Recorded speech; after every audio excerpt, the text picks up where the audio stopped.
নমস্কার সম্মানীয় দর্শকবৃন্দ, আপনাদের সকলকে আরও একটি গুরুত্বপূর্ণ ভিডিওতে স্বাগত জানাই। আজ থেকে বাতিল হয়ে যাচ্ছে আপনাদের লক্ষ লক্ষ রেশন কার্ড। কিসের জন্য আপনাদের এই রেশন কার্ডগুলো বাতিল হচ্ছে? এবার এই সমস্ত আপনাদের ব্যক্তিরা আর রেশন কার্ড পাবে না, অর্থাৎ রেশন কার্ড থেকে আর কোনো ভর্তুকি পাবে না নিয়ে আপনাদের নতুন একটা আপডেটে জারি করলো রেশন দপ্তর থেকে।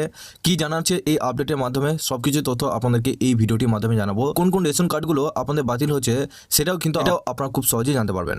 আগে আপনারা যদি আমাদের এই চ্যানেলে নতুন হয়ে থাকেন, চ্যানেলটিকে অবশ্যই সাবস্ক্রাইব করে বেল নোটিফিকেশনটা অল করে দিবেন। আমরা যখনই নতুন কিছু আপডেট দেবো আপনারা ওই নোটিফিকেশন বেলের মাধ্যমে সমস্ত রকম খবর সবার আগে পেয়ে যাবেন। এই ভিডিও ডেসক্রিপশনে একটি হোয়াটসঅ্যাপ গ্রুপ এবং টেলিগ্রাম গ্রুপে লিঙ্ক রয়েছে, ওখানে যুক্ত হয়ে যান।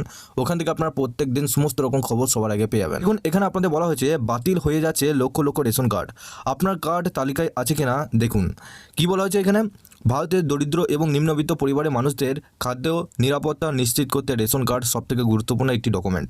কম দামে বা সম্পূর্ণ বিনামূল্যে রেশন সামগ্রী সরবরাহের জন্য কেন্দ্র ও রাজ্য সরকার দীর্ঘদিন ধরে এই ব্যবস্থা চালু করে রেখেছে।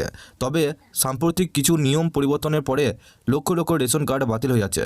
কেন এই পরিবর্তন? নতুন নিয়মে কি কি শর্ত রাখা হয়েছে চলুন বিস্তারিত জেনে নেওয়া যাক। নতুন নিয়মে কারা রেশন কার্ড পাবেন না? সরকার চাইছে রেশন কার্ডের মাধ্যমে খাদ্য নিরাপত্তা নিশ্চিত করতে, কিন্তু শুধুমাত্র যারা প্রকৃত দরিদ্র তাদের জন্যই, ধনী মানুষদের জন্য নয়। তাই নতুন নিয়মে কিছু শর্ত বেঁধে দেওয়া হয়েছে, যেগুলি না মানলে রেশন কার্ড আপনারা পাবেন না। কী বলা হয়েছে? সম্পত্তি সীমা।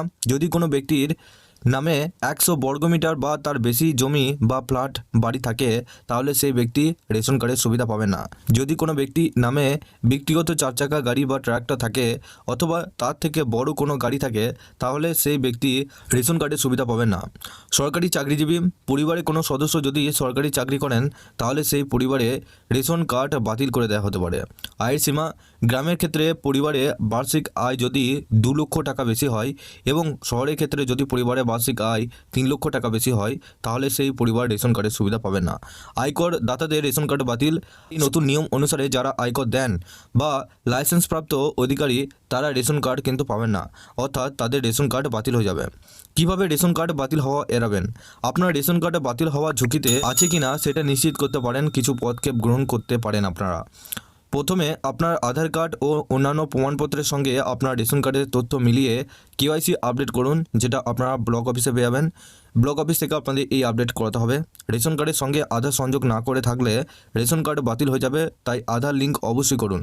একত্রে বলে রাখি, টানা কয়েক মাসে রেশন না দিলে সেই কার্ড বাতিল হয়ে যেতে পারে, তাই নিয়মিত রেশন নিন। সরকার দাবি করছে অনেক ধনী এবং অযোগ্য ব্যক্তি অবৈধভাবে রেশন কার্ডের সুবিধা দিচ্ছেন। যারা প্রকৃত দরিদ্র রেশন তাদের জন্য প্রাপ্য, তাই এই নতুন নিয়ম চালু করা হচ্ছে যাতে শুধুমাত্র যোগ্য উপভোক্তারাই রেশনের সুবিধা নিতে পারেন। তো বন্ধুরা, আপনারা বুঝতে পারছেন, আপনাদের কাছে যদি একটি রেশন কার্ড থেকে থাকে এবং সেই রেশন কার্ডটা আপনাদের বাতিল হওয়া এড়াতে আপনাদের নিজে নিজে ব্লক অফিসে গিয়ে আপনাদের কেওয়াইসি এবং আধার লিঙ্ক করে নেবেন। কেওয়াইসি এবং আধার লিঙ্ক করলে আপনাদের কিন্তু সেই সমস্ত রেশন কার্ড বাতিল হবে না। এবং কোন কোন ব্যক্তিরা এবার রেশন কার্ড আর পাবে না, আপনাদের কত সম্পত্তি এবং কত জমি বা কত সম্পত্তি থাকলে আপনারা রেশন কার্ড নিতে পারবেন না, সেটাও কিন্তু আপনাদের পুরো ডিটেলসে জানালাম। রেশন কার্ড রিলেটেড আরও আপনার খবর পেতে আপনাকে এই ভিডিও ডেসক্রিপশনে একটি হোয়াটসঅ্যাপ গ্রুপে লিঙ্ক রয়েছে, ওখানে যুক্ত হয়ে যান। ওখান থেকে সমস্ত রকম খবর সবার আগে পেয়ে যাবেন। সবার শেষে চ্যানেলে যদি নতুন হয়ে থাকেন চ্যানেলটিকে অবশ্যই সাবস্ক্রাইব করে বেল নোটিফিকেশনটা অল করে দিয়ে যাবেন। আমরা যখন নতুন কিছু আপডেট দেবো আপনারা ওই নোটিফিকেশন বেলের মাধ্যমে সমস্ত রকম খবর সবার আগে